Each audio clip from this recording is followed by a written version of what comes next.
It's 9 o'clock, so I can get started. Let's Is see if Josh this will. gonna make it tonight? I don't think so. I Okay. I, I think he's working. I did clip it. Let me see if I can make that work. Just nope, it's gonna clip. Okay. Well, the last bullet that's clipped there says uh, discounts for coverage with no claims up to 50%. That's what that bullet on the bottom of the slide is trying to tell you. So this is Dave Messina. I'm the president of FPVFC. I'll be normally these town halls are ably led by Josh Cujo, and Dan has been on all of them, and I've tried to make them as well. And as we were just talking about, the format that we like and is to hear from everyone on the call about any questions or comments or concerns.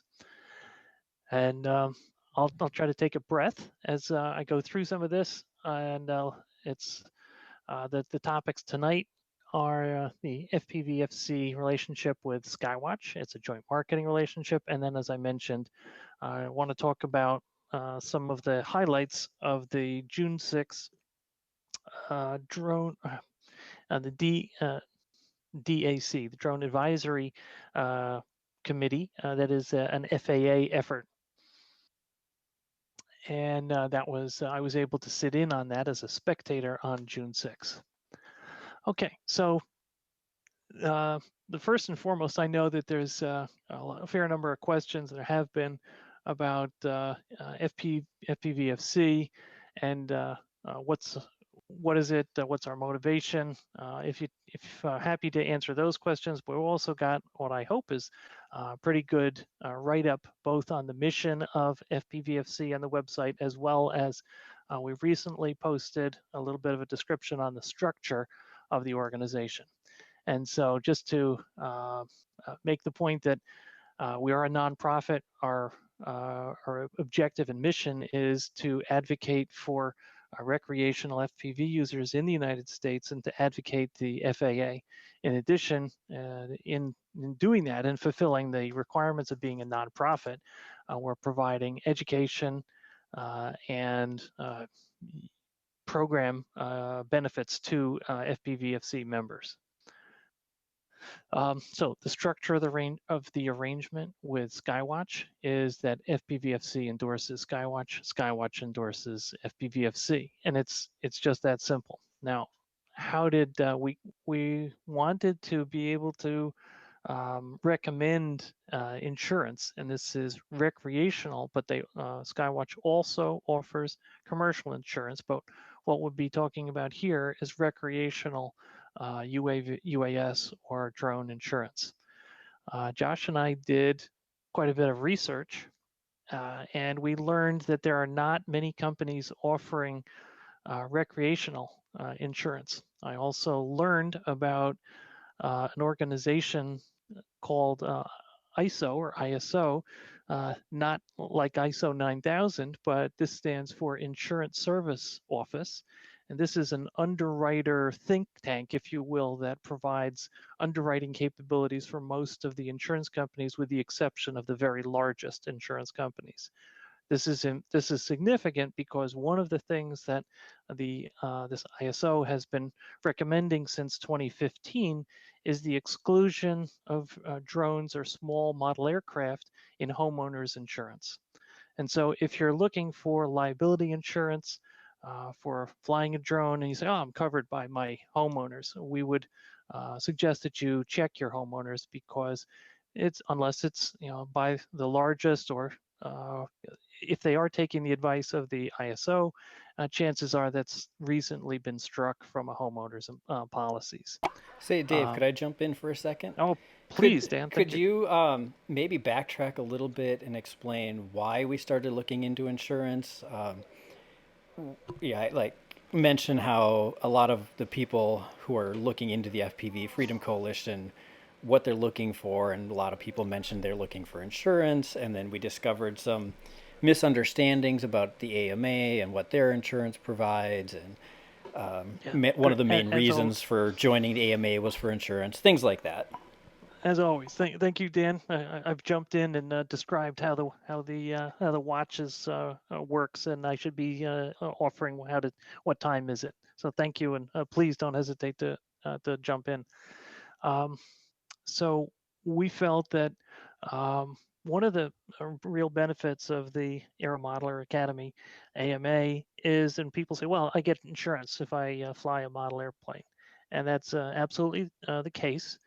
And traditionally, and I'm an AMA member myself. I'm also an officer of a local chapter, and been flying model airplanes for 40 plus years. So I'm a little outside the normal FPV demographic, like by 2 standard deviations. So we do know that when folks think of the AMA, they think, well, a primary benefit of that is that they provide insurance for me. And one of the things, the reason I mentioned the primary insurance versus secondary is the insurance that you get from the AMA is secondary, meaning it looks to your homeowner's insurance first. And so if you have an incident at an AMA flying field and you're an AMA member and you need to make a claim, they would look first to your homeowner's insurance, and then the AMA insurance would kick in after that. Uh, So, in Go ahead. question on that is with the AMA insurance, I'm still kind of confused on whether it's only AMA field or how that process works. Is it a only AMA sanctioned events and fields or any? Question. It is more than AMA sanctioned events and AMA fields. It is anywhere that you are legally able to fly and Yep. you're adhering to AMA safety guidelines. Okay, Um, so as long as you're under the AMA safety guidelines and you're flying legally and everything, you're covered by it, right? that is correct. Okay, now And go ahead. secondary insurance, and the if you there is the one exception that's pretty hard and fast is if you're a quad racer, or you enter any race event and there is any type of monetary prize, the AMA insurance does not cover you. Okay, I Was that did clear? not know about that whatsoever. So, okay, That's a bit of a nuance, and so and we are not trying to disparage AMA insurance. We're working with the AMA on the work that we're doing with the FAA. So this just a big organization, and we've learned this as we've done the research uh, on recreational drone insurance. now so question going back to the monetary prize race events. A lot of races that have monetary prizes are they'll have everyone show their AMA so that it's an insured event. How does that fall into the race director's responsibility, or how does that work? That really It, seems like it, a great question to ask someone from the AMA. Because I mean, a lot of the races that I attend are monetary prize events, and every time you go, it's a because so there are some fields that we or some areas that we fly that not areas, but some events that we fly at that are at locations that have separate insurance that we don't need AMA insurance for. But other events require you to have the AMA insurance. But if it's a monetary prize event, then the AMA insurance doesn't uh, qualify. So who does that responsibility fall on to verify that? the AMA. Now we went to the AMA and asked this question explicitly, and that's the answer we've got. But we're not, Okay. but this is, and so we also, one of our core team members was at I think it was OI last year, um, and there was one of the folks crashed a quad, and the AMA said, don't bother submitting the claim. Now that's secondhand, and so the explicit is you need to check with the AMA on this, but that we did, and that's the answer we got. Okay.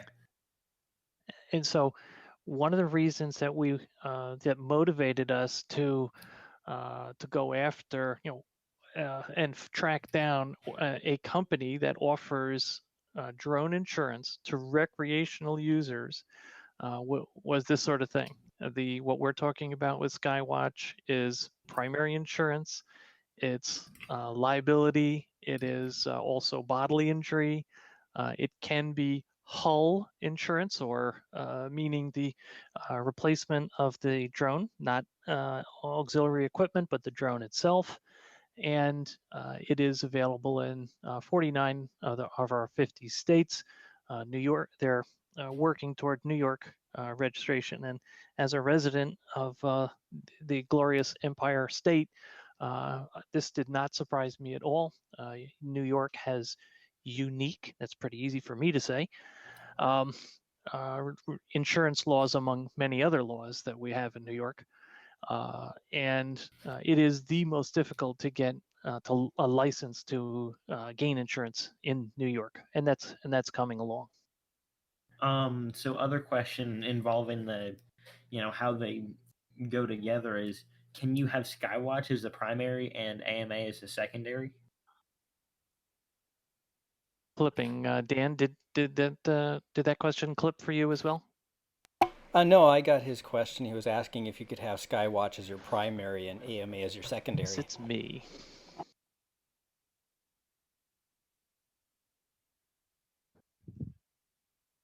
I can see my little light blinking. Dan, if you heard the question, Yes, I heard the question. Can you hear me at all, Dave? Yes, I can. Okay. His question was if you can have Skywatch as the primary insurance with AMA as the secondary.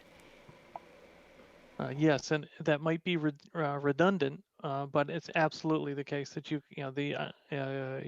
Skywatch is going to be they're going to charge what fee they think is appropriate as the primary, and then there is very likely no need for AMA insurance. Okay. Yeah, no, I just wanted to verify that because having an AMA is kind of a, it's nice to have, and it's insurance for those events that you have the insurance necessary. Yep. And so it was just nice to have. Yes. Okay. Other questions? Any comments on on Skywatch and FPVFC? Let's see. Did you make it through all the bullet points on your slide, Dave? I think you did. I think so. I did not mention medical insurance also available, but I hit most. What I did not talk about is that the app is available either on iOS or Android, and you can procure Skywatch either by the hour, the day, or monthly, and that's managed all through the app. If you go ahead. Go ahead. No, the questions are really helpful, and I really appreciate the questions.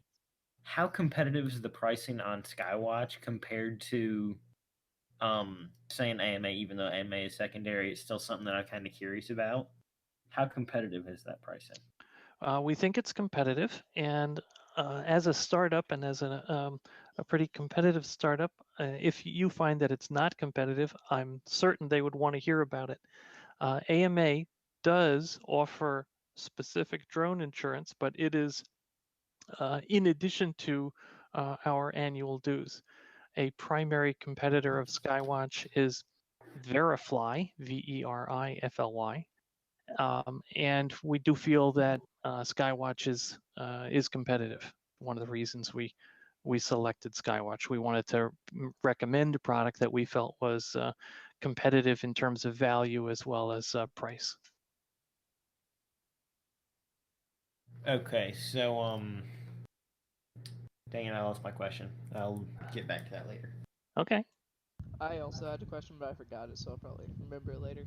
That's okay. And feel free to interrupt when it comes back, and we'll figure it out. Let's see. Oh, good. I got mine. Okay. So with Skywatch, is there? So you had said it was by the hour, day, or month. Is there something where you can pay kind of this flat rate, kind of like with the AMA, where you just always have the insurance applicable, or is it something that you have to continue to repay? I was good until you up until that last one, and so the does it have a continuous update? And I don't know the answer to that question. Okay.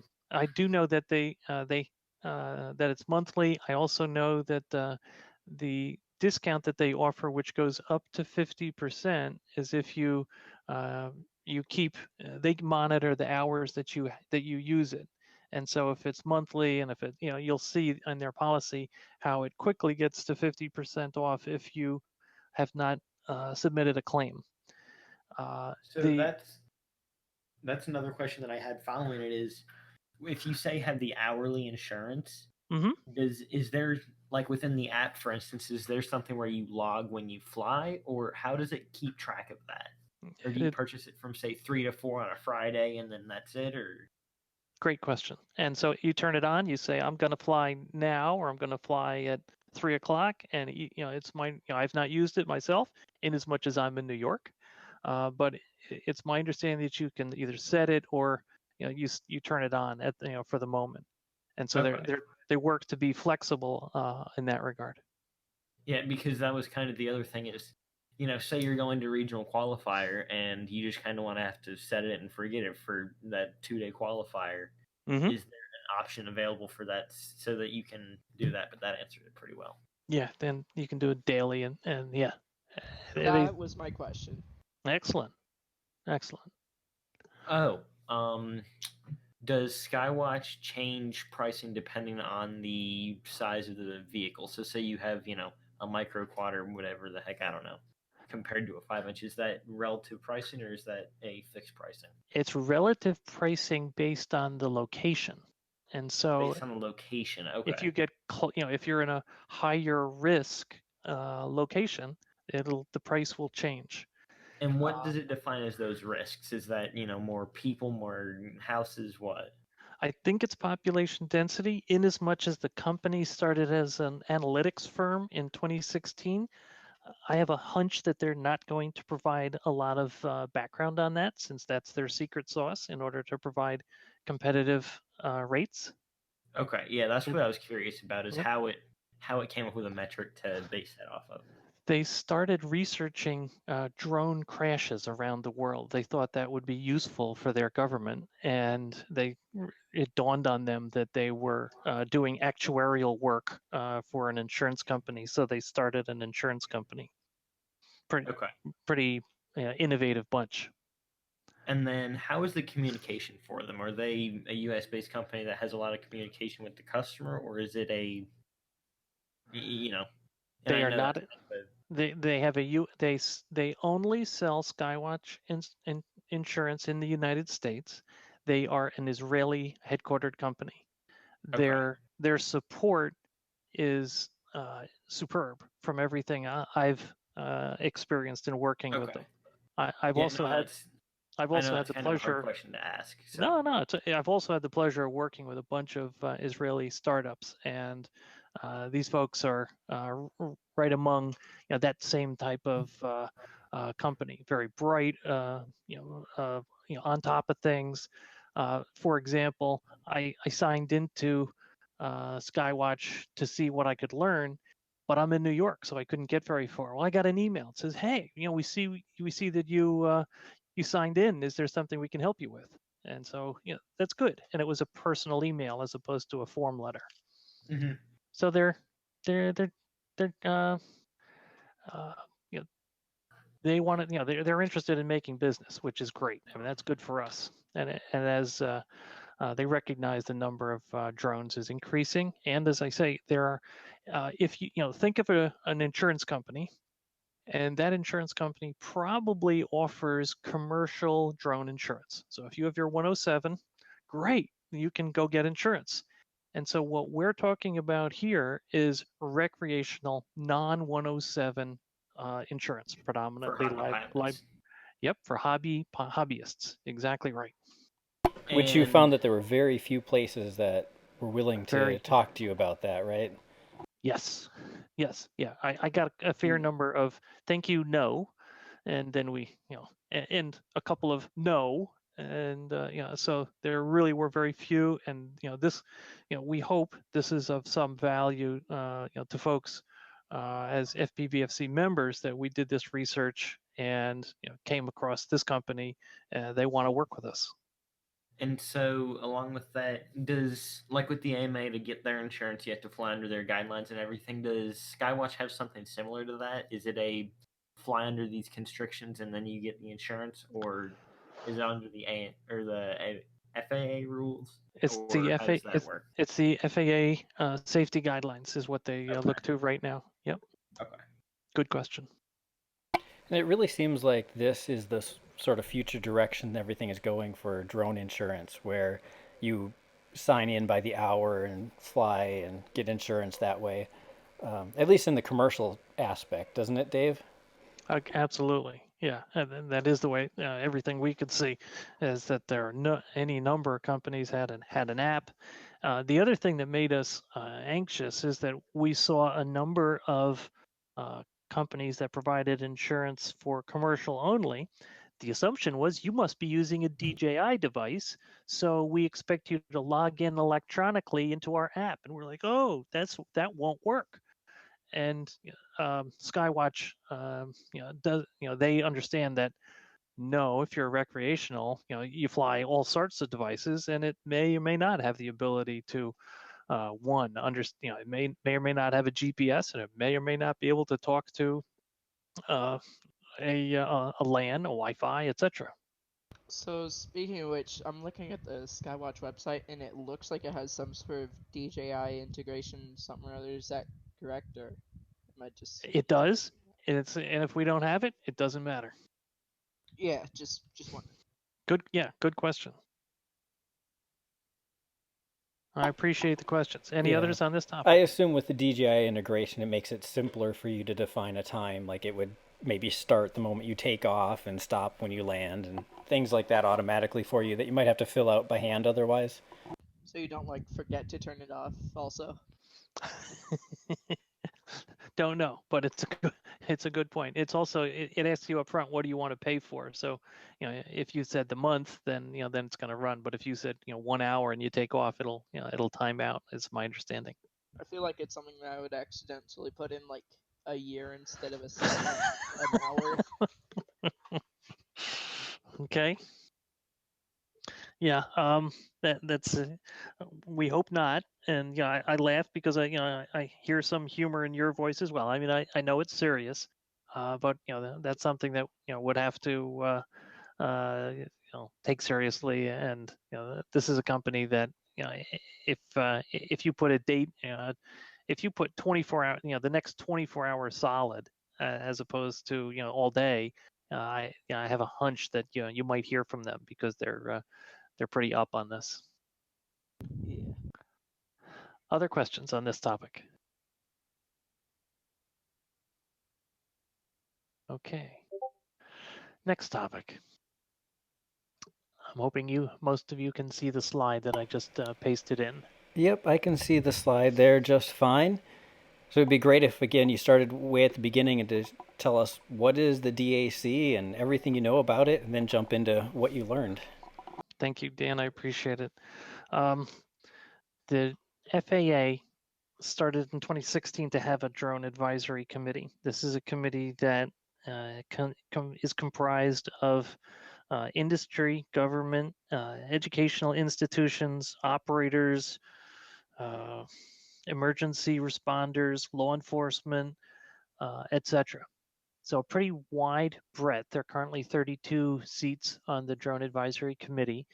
And the FAA, the way that the FAA rules and regulations work is that Congress provides a mandate and a series of mandates and funding authorization for a set of years, normally 5.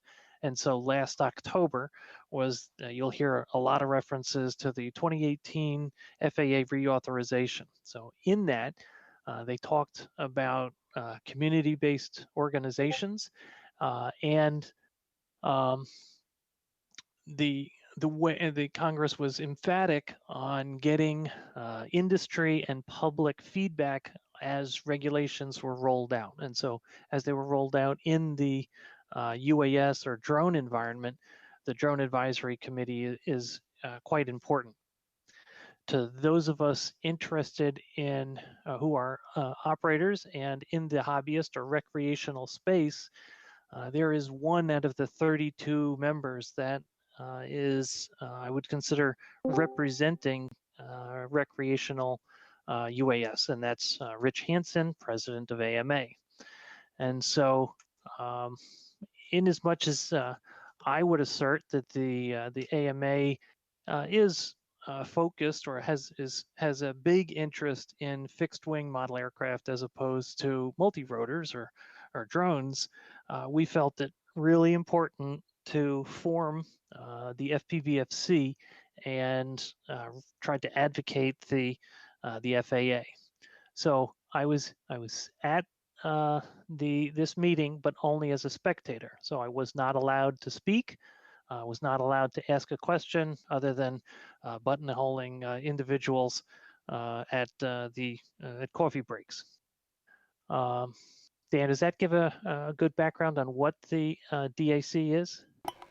Yeah, it sounds good to me, but I know something about them, so I'm curious for anybody else here who's never heard of the Drone Advisory Council, or is it committee? I forget. I think it's a committee. But I'm curious to know if that sounds like a good overview to everybody else who's new to this. Yeah, so I actually had a question on that, and Great. it's is this kind of a prerequisite like meeting to kind of predetermine what's to follow, or interim rules, or what part does this play? It's a good question. And so some of the theory appears to be that the DAC should be influencing the priority and the content of subsequent rules and regulations around UAS that the FAA will work on. So Okay. that's the ostensibly or what it's about. What my personal opinion is, sitting there and having spent 4 decades in global corporation, my perception is that the FAA is utilizing the DAC as a mechanism to gain the information that they need to be able to complete the mandate they have from Congress. So, as an example, one of the first things on the docket here is remote identification. Mm-hmm. The FAA feels very strongly that remote identification is the most important regulation they're working on. It is a prereq to many other subsequent regulations. So they are asking the DAC to provide information, to provide prototyping, ideas, technology, anything that can help the FAA accelerate the schedule to get remote ID in place, and to do it in such a way that it is practical and cost effective to a drone manufacturer as well as the consumer of the drone product. Okay. So, to me, it's like, if you're active and you're vocal, then you can say, all right, well, I can work with that. We can, it is our objective to collaborate with the FAA. An alternative view is that's terrible, and we should do anything possible to thwart the progress of this effort. That's not the approach that we're taking in the FPVFC. So that's the other question that I have and that I've never found an answer to is so every single, person that abides to the FAA rules and regulations is probably going to get the remote ID device, whether it be a $50 device or a $300 device. They're going to put it on their vehicle and that's going to be it. They're following the rules.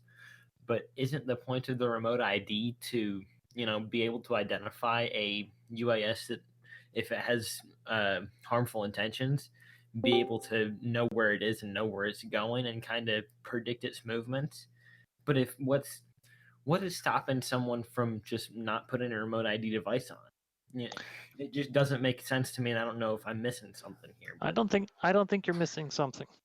And so, here are a couple of important data points. The first is everyone on that committee feels that autonomy is the way drones are going to be very quickly. Autonomy is going to be universal. In other words, there may not be an RF link controlling the drone.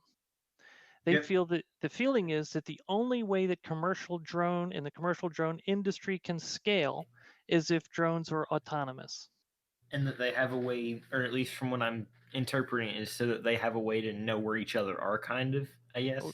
They are very jumpy about know where each other are. They are much more interested in knowing where the device is in space.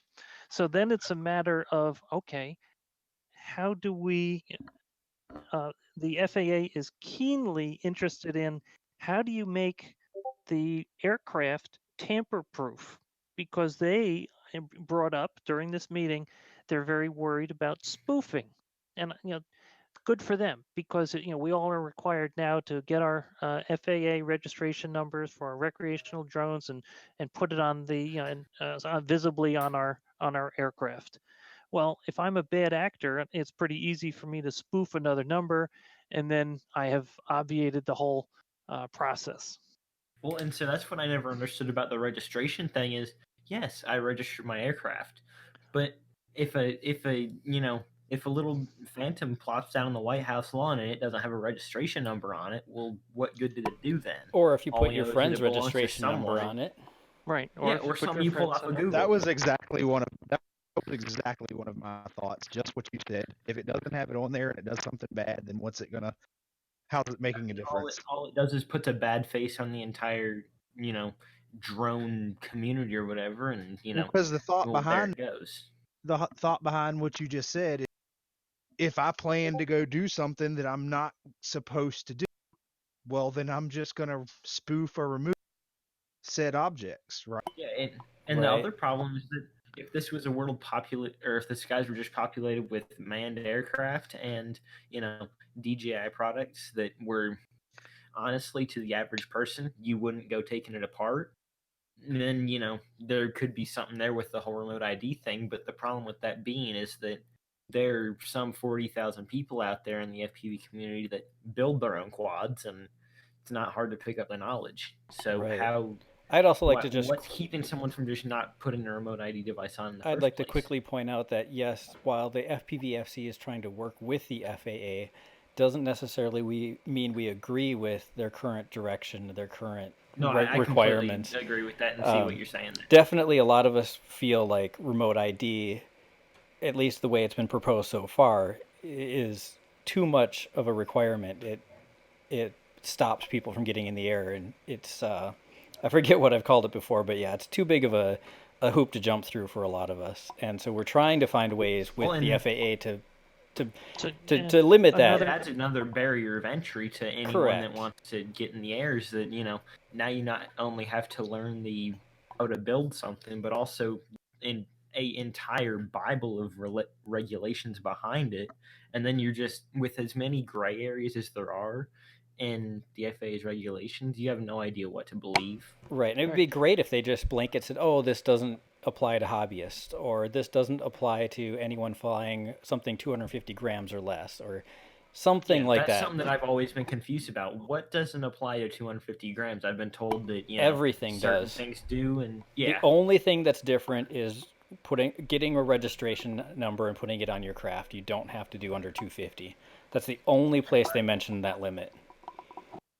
Yeah, and the other thing is, I was on here asking someone about it the other day. Is, well, okay, the before you fly app has a lot of places registered as no fly zones, but then there's that other no fly zone map that shows the big airports and nothing else. And so it's what do you know to believe and what don't? Correct. What Dave can maybe elaborate on this a little bit more, but from what we understand is that the Know Before You Fly app is sort of being obsoleted, or they're not putting any more effort into it. Now I know, but And that, But as someone that right. didn't know that before, it's really confusing to well all of a sudden see you can fly there, but for years I believed you couldn't.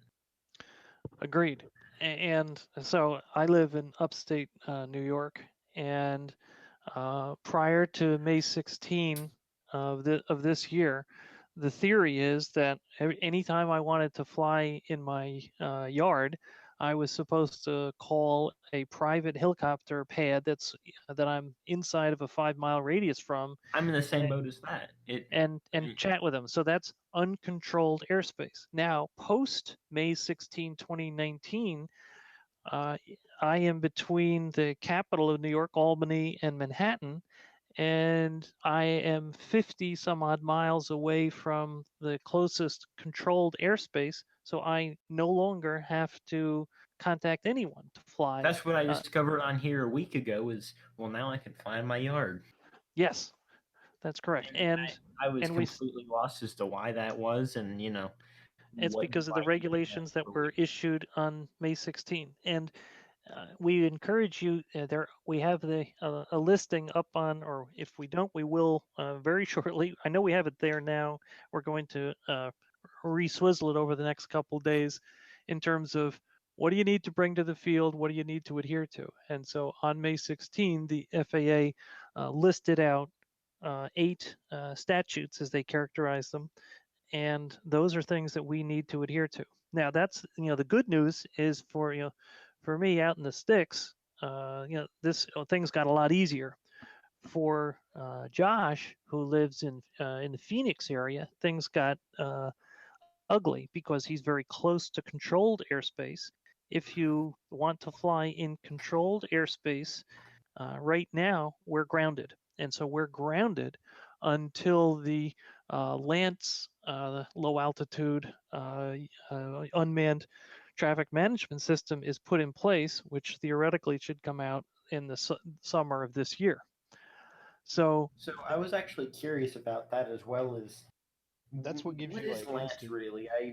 I received a brief description of it, but to me it sounded like this thing where you have an app and you sign in and say I'm going to fly here, and then it goes to the tower and they have a little display in front of them saying your coordinates and how long you're flying, and that's it. But I didn't understand it very well. I think you got a pretty good handle on it. And so LANTS is so it's a unmanned traffic management system, and it is in place across the United States for 107 pilots. It is not yet in place for hobbyists. Now, that hurts my head a little bit because it's like, no, wait a second. How why could are it they be getting different treatment? Yeah, exactly? The system's there, but they're just excluding hobbyists from it completely, and then you have people that are grounded out and have to drive miles to go fly. Right. So, yes. So we've asked that question. Don't have a good answer for that. But that's the other thing that we have certainly learned is that the FAA, will give them the benefit of the doubt. They are well-intentioned individuals, and unfortunately, they're providing information that is frequently contradictory. So we're trying, when we see a contradiction, from them, we try to bring it up and try to get a resolution. One of the examples is they have a webinar for their LEAP program, Law Enforcement Assistance Program, and it was a little out of kilter with what they had written. So we're trying to work to get that cleared up. So it's we're not trying to vilify or damn the FAA. This is I am encouraged that they are working hard to figure out how do they accelerate some of this stuff.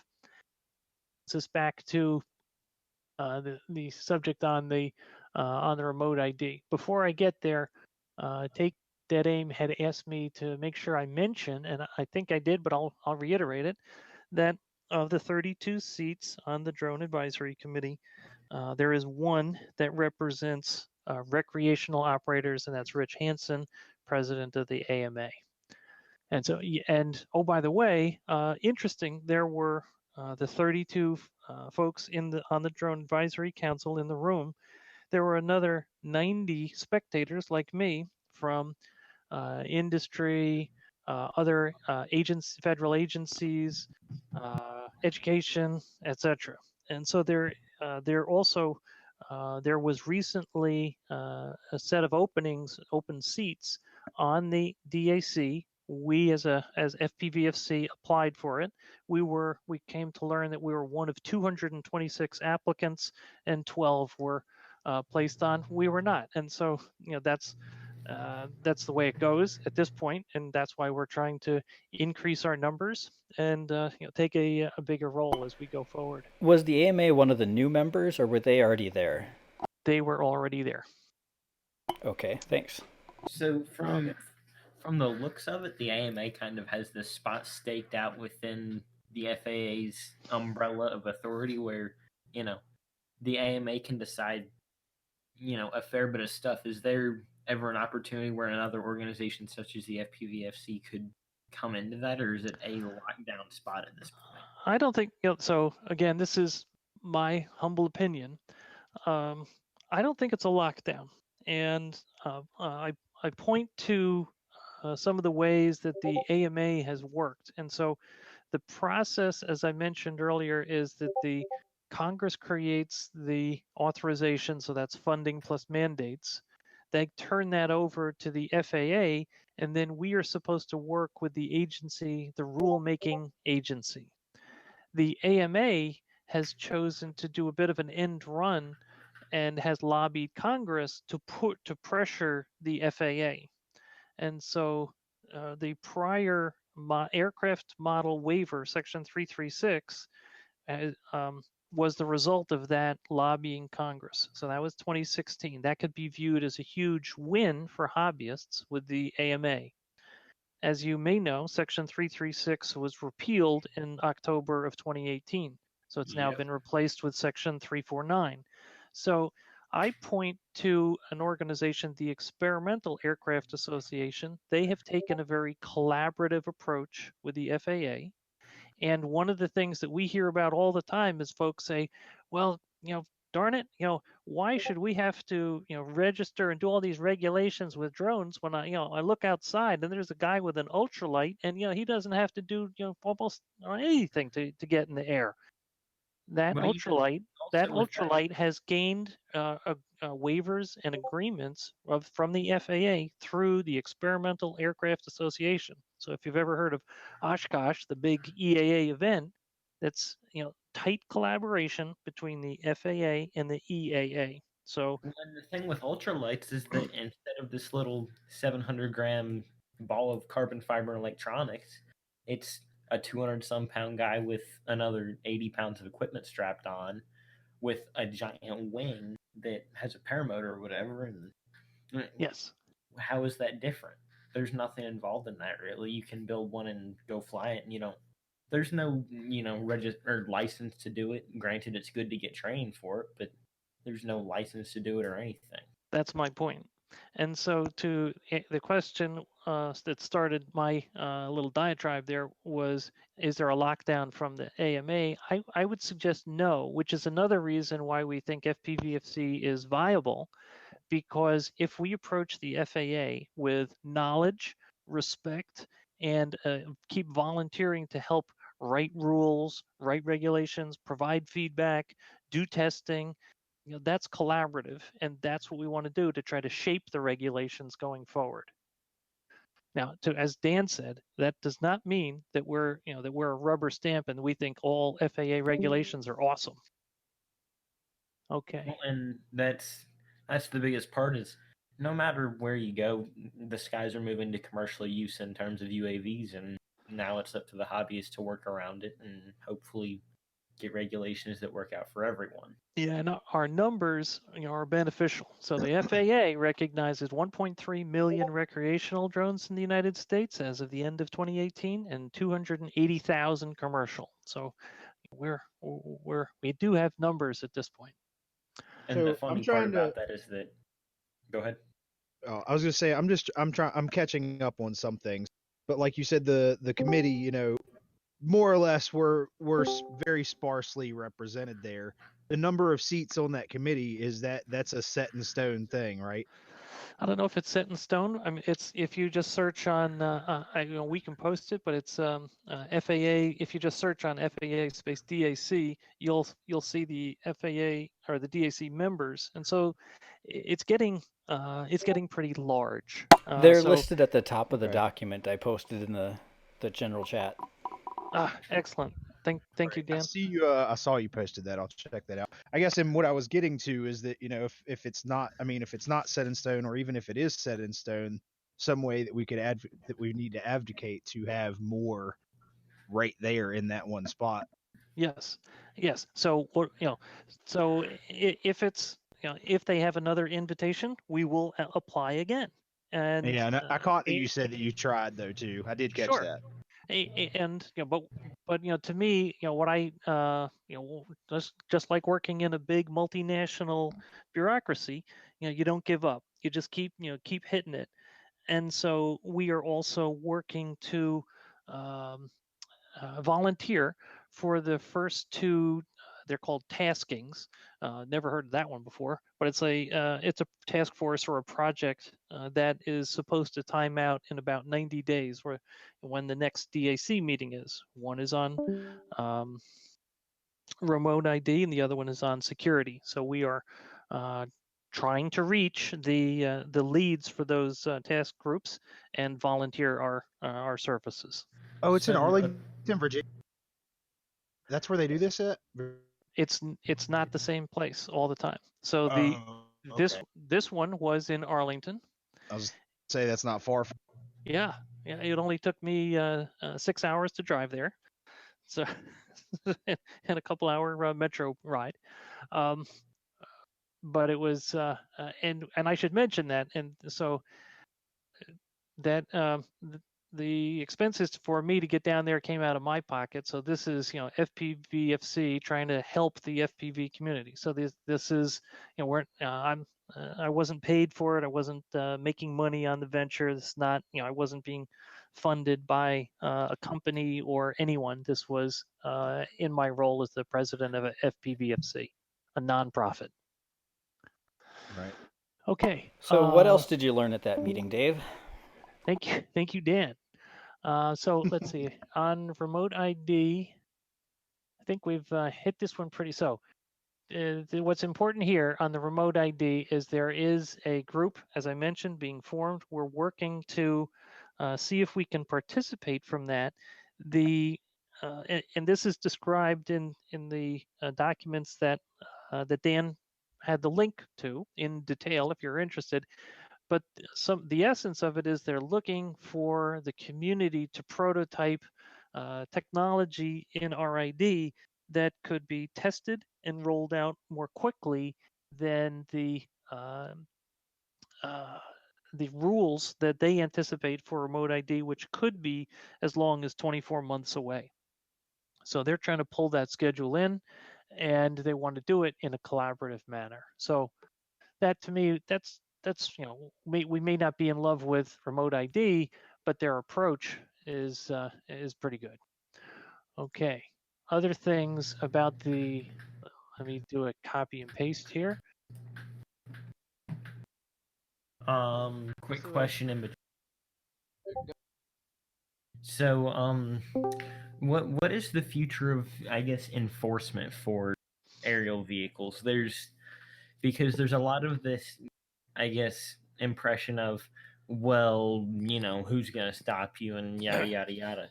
Great Law enforcement agencies are getting more familiar with it, but is there ever going to be, a park ranger edition of the FAA patrol where you have a guy going around and he has a little, band scanner or whatever, and he can pick up on video frequencies and stuff? Or is we there already, ever we gonna already be anything have like that. We already have that. The FAA is actively encouraging local law enforcement to assume that role. So expect that at any point, whenever a law enforcement agency desires and has the interest in becoming more involved in drone regulation, that they will assume that role. Right. It's a great question. I completely agree with that comment. I think that was take that aim. So there is a national education program that the FAA is putting out, as I mentioned, called LEAP, Law Enforcement Assistance Program.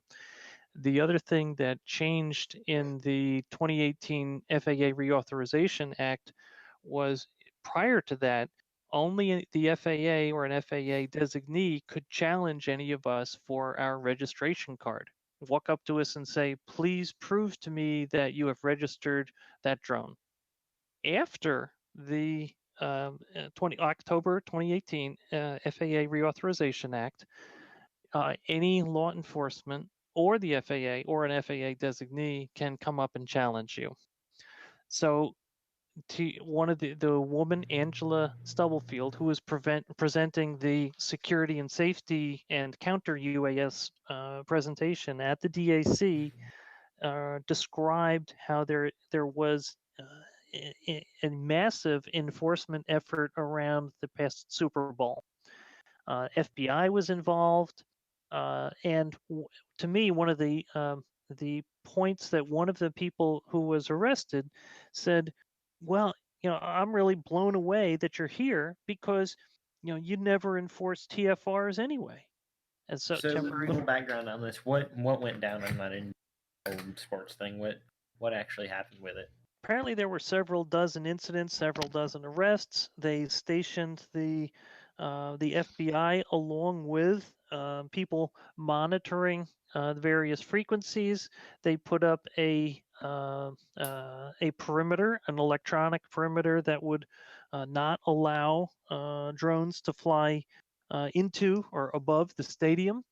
And they identified a number of drones, had the people land them, and then arrested the operators.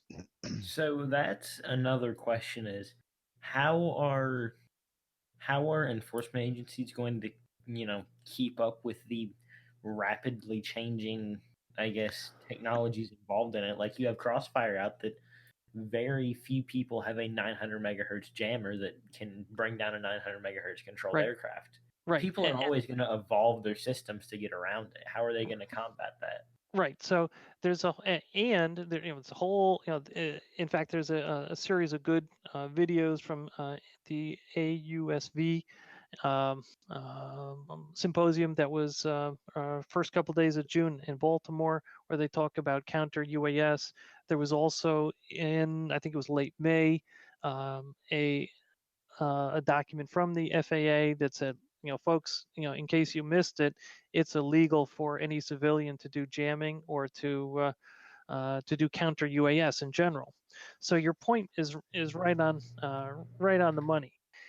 The FAA does not want people doing counter UAS, and the feeling is that they would like people to to adhere to the rules, and they clearly understand that there need to be a multitude of technologies if they're going to try to protect any single facility.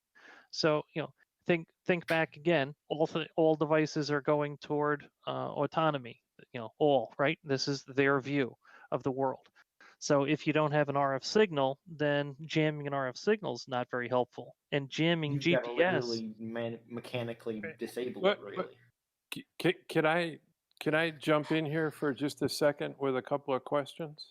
Of course. Okay, so if there were these incidents at alleged incidents at the Super Bowl, was it correct? I think it was leading up to the Super Bowl or days before the Super Bowl or something, if I remember right.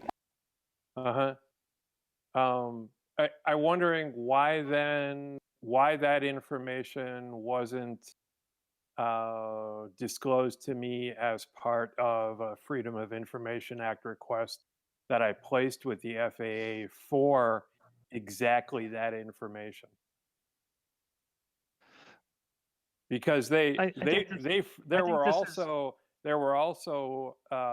2 manned aircraft that were diverted from that area who claimed to be unaware of the TAF for not flying in that area, and they were escorted by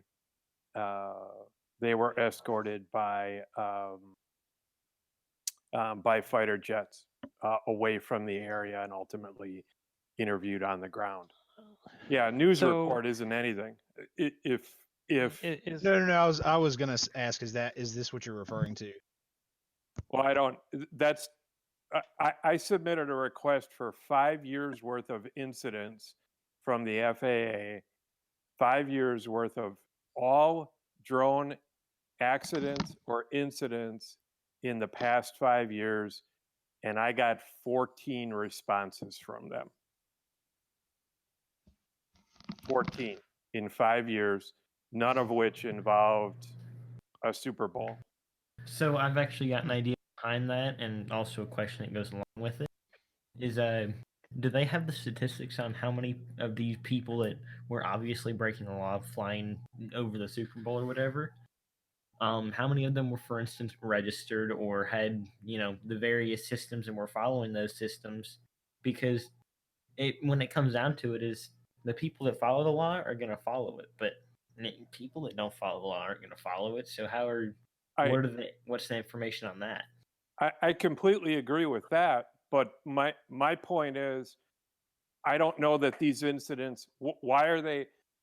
If this is the case and they have this information, right? They have a database that they put out there. They make blanket statements, and I read the inflammatory statement this woman that did the presentation at the DAC made as the opening remarks of her statement. I read it. If all this is true, why aren't they making that information public, especially when a specific request is made for it? And furthermore, if that's the case, if they're holding back information and then using that to formulate rules that ultimately will affect us, the law-abiding part of that population, and I totally agree with what you're saying in terms of you can create all the rules you want, the law-abiding are who are going to follow them. If that's the case, then why are we doing this? We're going to be buddies with the FAA as our attitude. If they're holding that information back, and what we're getting when you rightfully go through all of the steps, like the FPVFC has done, gone ahead and gotten the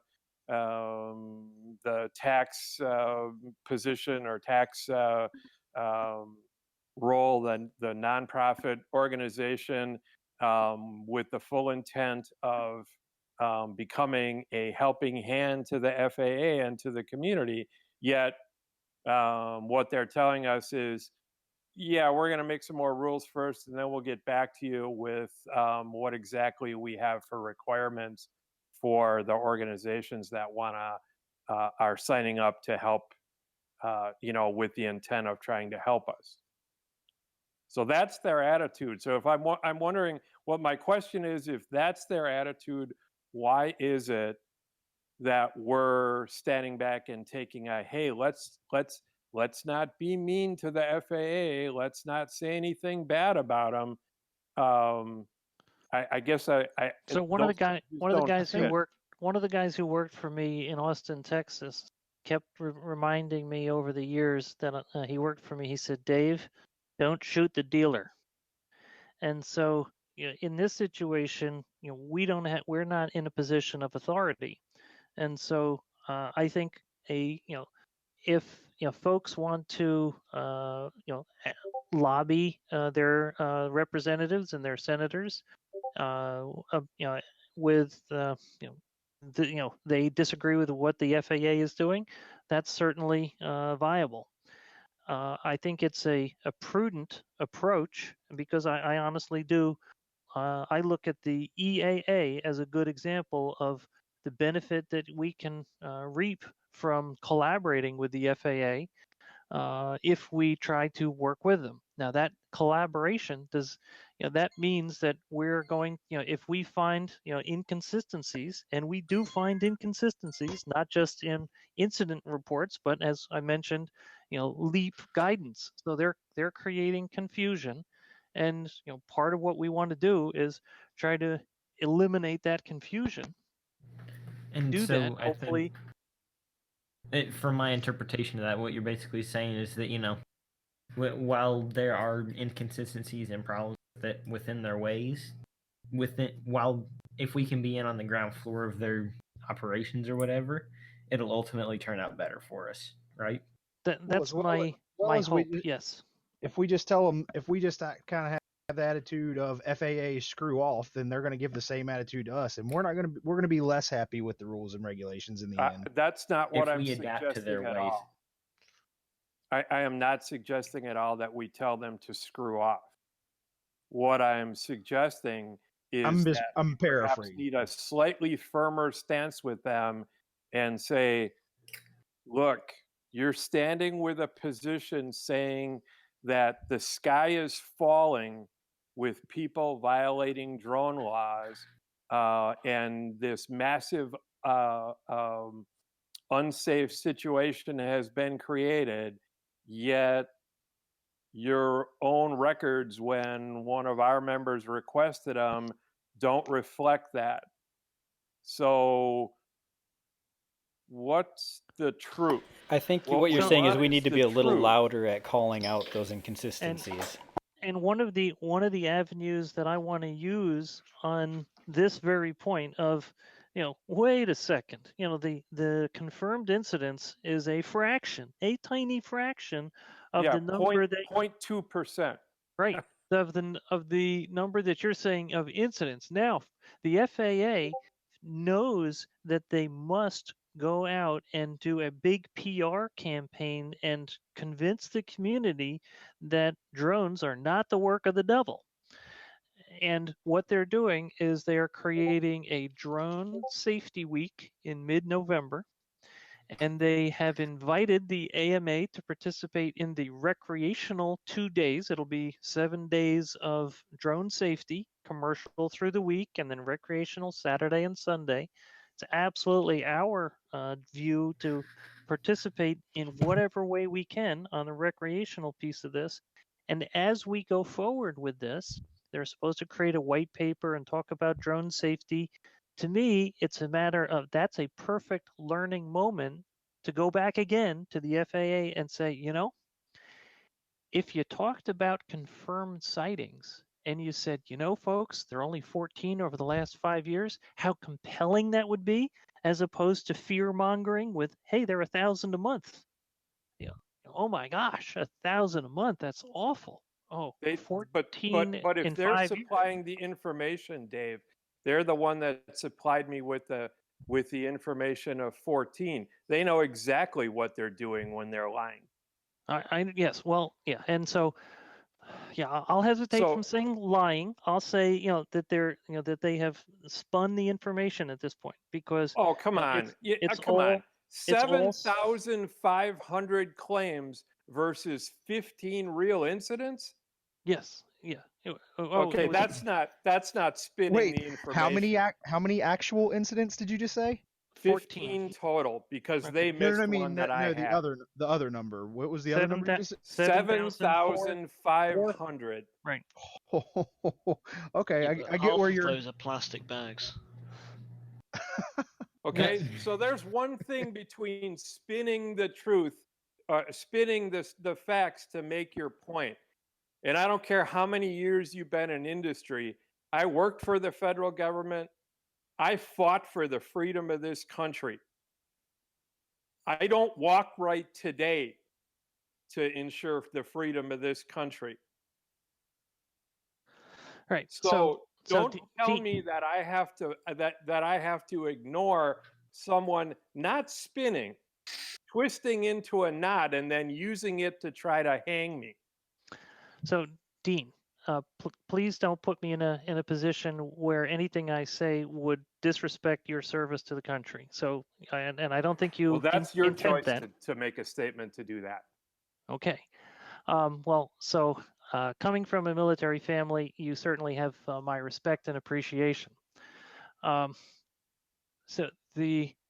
I understand that this is where you said earlier that you're not suggesting that we tell the FAA to screw off. We should take a stronger approach. I think that's a point well taken, one that we take seriously. You know that I'm trying to figure out how do I work from within and guide the regulations as opposed to combat the FAA. The other thing with that is that while we very well could just march up to the FAA and say, well, you provided, etc., it's going to be far better for our best interest as hobbyists to, even if we were to make that confrontation, ease into it very gently, because then there'd be this kindness observed and this, respectfulness observed by both parties, so that there isn't this all-out brawl about, well, you were lying and you were wrong and pointing fingers Right, at each and other. that's why, to me, it as we work toward the safety week in mid-November, and as we work toward the knowledge exam, that we want to bring out the level of safety, and let's put out the number of confirmed incidents, because it's a very, very low number, and that's awesome, and we want to maintain that level of low number of confirmed incidents. But when I brought you that number, Dave, you were unwilling to put it out there. I had to put it out there myself. Correct? With respect, I wanted, this was your research. You had done weeks of work on this, and I honestly didn't feel it was appropriate for me to make public that information until you okayed it. Okay, I supplied it to you, and you had the ability to do that, and what you wanted to do was to soften the blow with it, and if you watch the video that I made concerning it, I didn't come at the FAA in an attacking way, and I don't intend to, and I apologize if I came off that way tonight. I'm just really, really, really frustrated, and I'm really concerned that what I'm going to lose is my ability to go fly. Understood. And that's it. And I did put weeks and weeks of work and research into this, and I know exactly what I came up with. And there is no reason for them to hold back that information other than for their own good. And if someone is dealing with me that way, and I don't care whether it's in a business, a personal, or a legal way, a legal encounter, I'm sorry, but I don't tolerate that kind of behavior.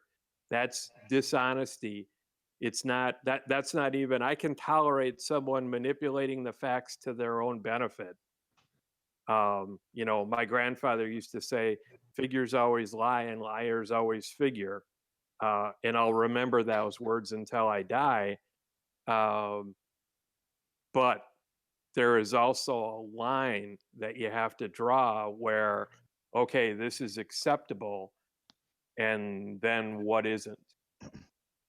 Yes. And to me, that discrepancy is crossed that line by a long way. Understood. And I sincerely appreciate all the work that you put into this. I would like to continue to work with you on this and other subjects. The contribution that you've made is huge, and I really appreciate it. If I may. Yeah. On to, let's see, did I copy in Yes, the knowledge exam. So Hold if on, you sorry, I have a quick question because certainly, in a minute. So you may have already gone over this and I just didn't hear you, but remote ID, just clarifying, that's theoretically a thing, basically like a GPS unit to let people know where you are flying? More like a transponder, but yeah, same Yeah. kind of to idea. interact with towers and other manned aircraft so they know why you're doing what you're doing and stuff. Where And you are, where you are, and your altitude, direction, that sort of Yeah, thing. just clarifying. Thank you. where Some and kind so of an so identity. there's some important distinctions there. Where you are and what you are, but not necessarily an interaction. And so, for example, one of the leaders in pushing technology and solutions is DJI. And DJI, as you might know, is now going to put ADS-B into every one of their drones above 250 grams. That's important from the perspective of it espouses their philosophy of remote ID. That means that they can their devices, their aircraft can sense other aircraft, manned aircraft. Correct. It is not a transmitter and uh, of signal. So by installing ADS-B, it's a receiver on our aircraft, and it's light and it's cheap. And so so really good question. And there So are technology implementations that will define what remote ID looks like for us. so just clarifying that the difference of ADS-B is that ADS-B is an interaction or is it only receiving? It's my understanding it's receive. It's the Okay, so it's only receiving the other data. It's not transmitting its own data out, right? that's correct. What Okay. but DJI is talking only about the receive part of that. That's Yeah, correct. so you'd still need an external GPS module and transponder to send that data out and to technically be legal once this Well, new regulation rolls out. Not necessarily. It might be sufficient. So this is the technology solution is is not firm. It's so how is it that it's the information is communicated is not settled. Mm-hmm. And there are a number of there was an RFI that was submitted or that was due in February of this year, where there was a lot of discussion on a variety of technology solutions for remote ID. If anyone's interested in digging into that, or if they'd want one of us to exhume that and share some of that. So a number of different things going on in this area. Thank you for the clarification. I've got to go now. Thanks for the conversation, though. Okay, thanks Thanks for joining us. Okay, if you scroll up to the knowledge exam, this is significant in that as hobbyists, we're going to have to take a test to continue to be able to fly our drones. I was this is worth taking a glance at the material that details this information, because it appears that they want to make this very simple. They want to make it they talk about any age, then they talk about a 13-year-old taking the test and signing for themselves, under 13 having a parent sign. So they want it to be fun, friendly. We'll see. But that's so they're going to put out an RFI theoretically by the end of this month, I believe, and it will be on the contractor site. Now, a lot of the words and music in the documentation for the meeting is really meta information. So it's they want to let an RFI out to organizations, private or public, who can administer the test. And what they are asking about is, how would you do it? What would the cost be to put this out? And so they're asking about the mechanics. And so I was able to ask Jay Merkel, the executive director of the UAS Integration Office, when are you going to solicit input for the content of the knowledge exam? I got it that you're going to put out this RFI to organizations to administer the mechanics. And his answer was, well, we're going to, that'll be part of the RFI. So my eyes glazed over a bit at that because it just seemed incongruous, but we'll keep watching and trying to work this one. So not an ideal situation, but to me, at least the knowledge exam, they're headed in a good direction where it does not look like it's going to be close to the 107 at all, and they will be working to make sure that literally kids can answer it and provide a response. So the knowledge exam seems, at least to me, it seems pretty cool and seems like a good idea. But what's the cutoff or whatever going to be? Because in theory, once that comes into effect, someone that just got an inductrix for their birthdays and wants to fly it is then breaking the rules technically. However it's worded and however it's eventually finalized. But is there going to be this 250 gram and under limit, or how are they going to define that? Just keep it indoors, then FAA doesn't apply. Well, I think there's some, there's some options. Because it hasn't been written yet. If it's and that's where the uncertainty is for it. Yeah, but I think I think there's some real option to make to solve both these problems. If there's a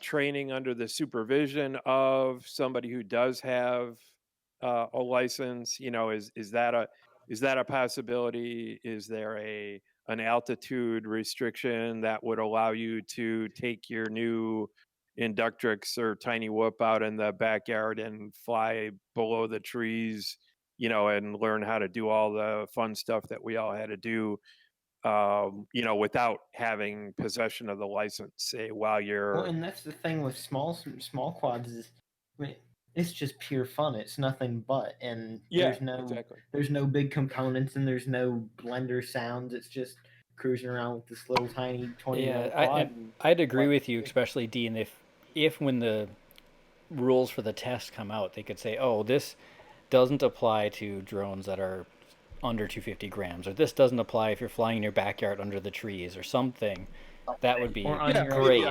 Size limit, weight limit, prop guards.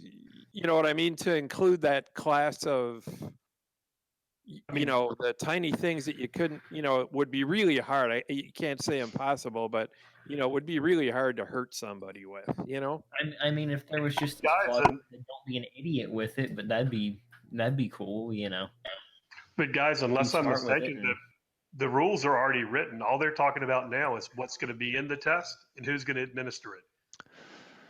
Well, so is there a source for that? Or I'd just like to read up on them and see, how the regulations are going to form out for it. Because if everyone that wants to fly even an Inductrix has to take a test. John D. is correct. That's the way the regulations are currently stated. Doesn't mean they can't change them tomorrow, though.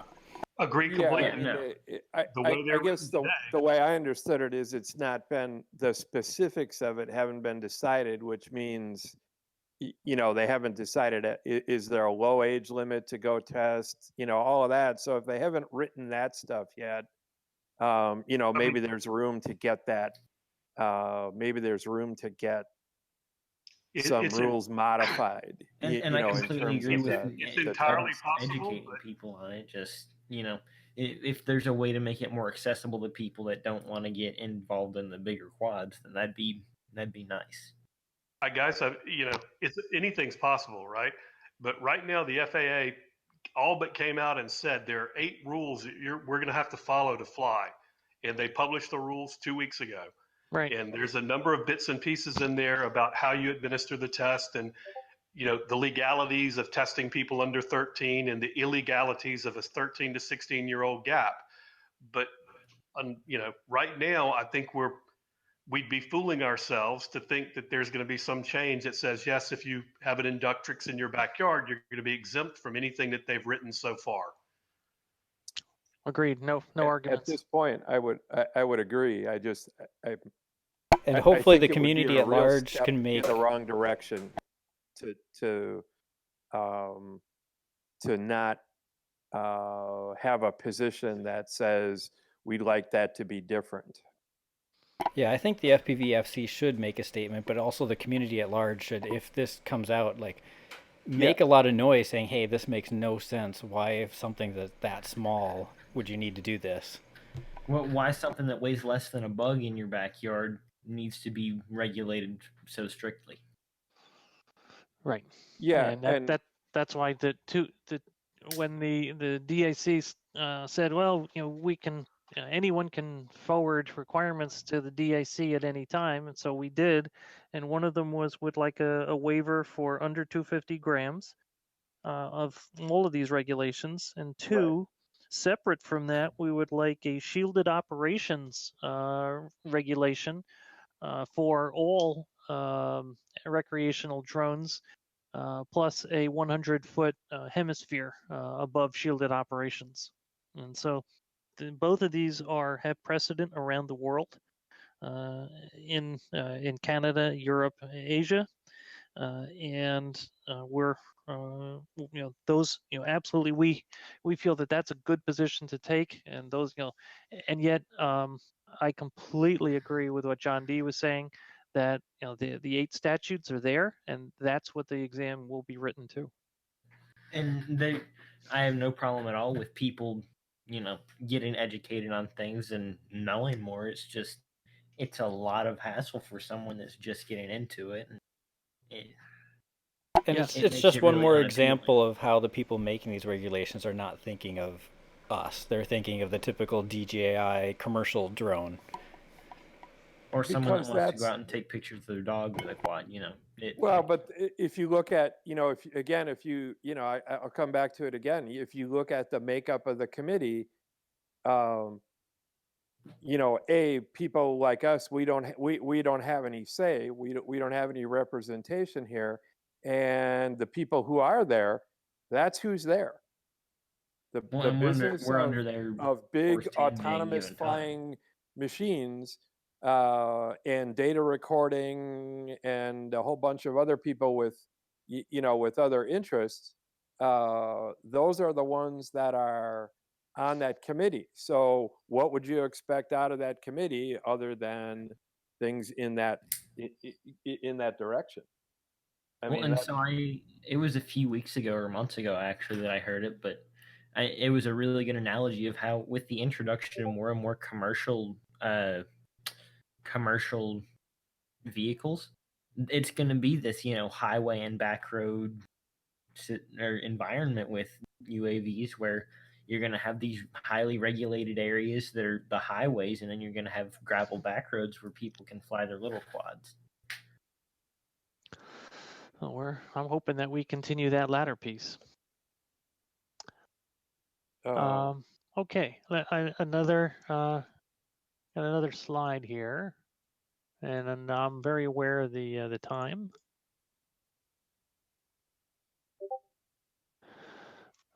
This one is a second tasking. This is tasking number 2 in the PDF document of the DAC meeting ebook, and this one is a little arcane, if as if the others were straightforward. But one of the ways to think about this is they're asking the DAC, can you make a drone a little less scary? And so what they're trying to get at is there's a perception that all drones in the country must be taking videos of daughters at swimming pools, and that's that's unacceptable, and it's threatening behavior, and so it's from inappropriate surveillance to weaponization. And so how is it that can we, from a security, technology, manufacturer, operator perspective, make a drone less threatening? Or have a lot of it less may be- likelihood of threatening behavior. A lot of that may be just how, and I know that it's kind of inevitable, how, this one event can put a bad face on everything, and it's inevitable that it's going to happen. But if we can minimize that as much as possible, that it can be reworded into a way that scares people more, then that'd be beneficial overall. I'm just thinking from a technology point of view here, but like a way to possibly mitigate that would be to have a rule regulate like necessary of LEDs or bright colors on it, so they're more noticeable. I mean, it's not very relevant, but I was just thinking of that when you said it. No, it's a good point.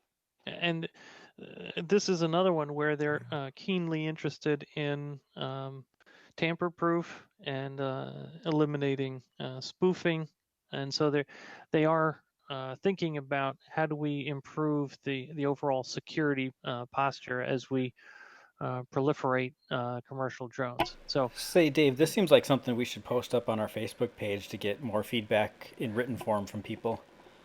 yeah, and I'd like to take a crack at rereading and reread the what was written, because even during the meeting, the author Angela Stubblefield rewrote the tasking because it was misunderstood by the room. So I think you're on a good point. Let's try to craft what our interpretation is, and we'll get this up and ask for additional feedback. I did want to bring up just a couple additional points, and they are that I did mention that there is a drone safety week in mid-November, and I mentioned that there are 2 recreational days. It's on the weekend.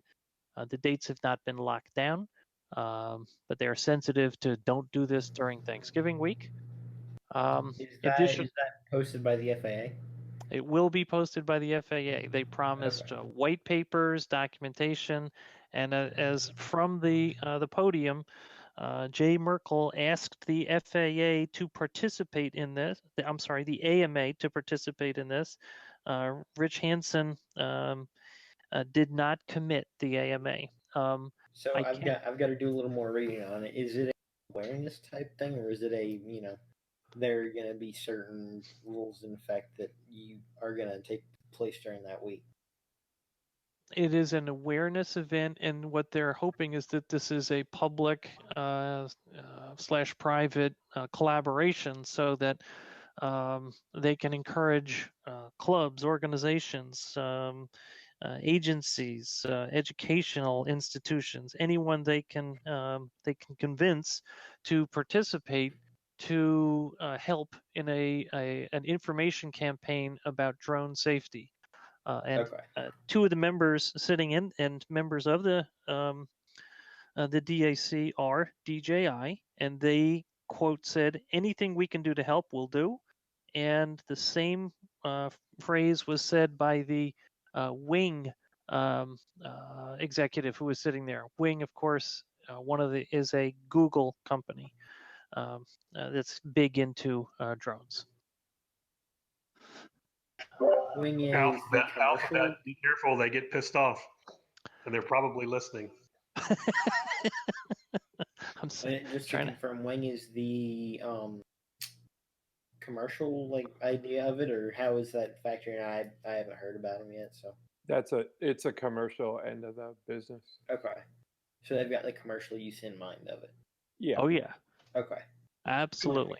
You can make the connection between Google and commercial fairly easily. Yeah, no, I just wanted to confirm that there wasn't something surprising. Yeah, so Wing is an Alphabet initiative that was one of the moonshots that was funded, and they're purely 100% absolutely commercial. Absolutely, and they are one of they are one of the organizations that input into the RID RFI. I guess I only speak in 3-letter abbreviations. Back late last year, so they're keen on providing the infrastructure for the unmanned traffic management system. Okay, additional topics. It was described that Lance for recreational pilots is on track for September 2019. I also asked Jay Merkel personally, is the FAA considering anything under 250 grams? And he said no. There's no consideration going on. Now, that said, there is in one of the NRPMs that was issued late last year, there is a description of Category 1, Category 2, Category 3. These are all categories for flight over people, flight at night, for 107 certificate holders. So that, there is some additional confusion there, but for recreational, there is no consideration for an under 250 gram exclusion. So, at this point, it seems like they're tightening more hobby rules and, releasing a lot of 107 rules almost.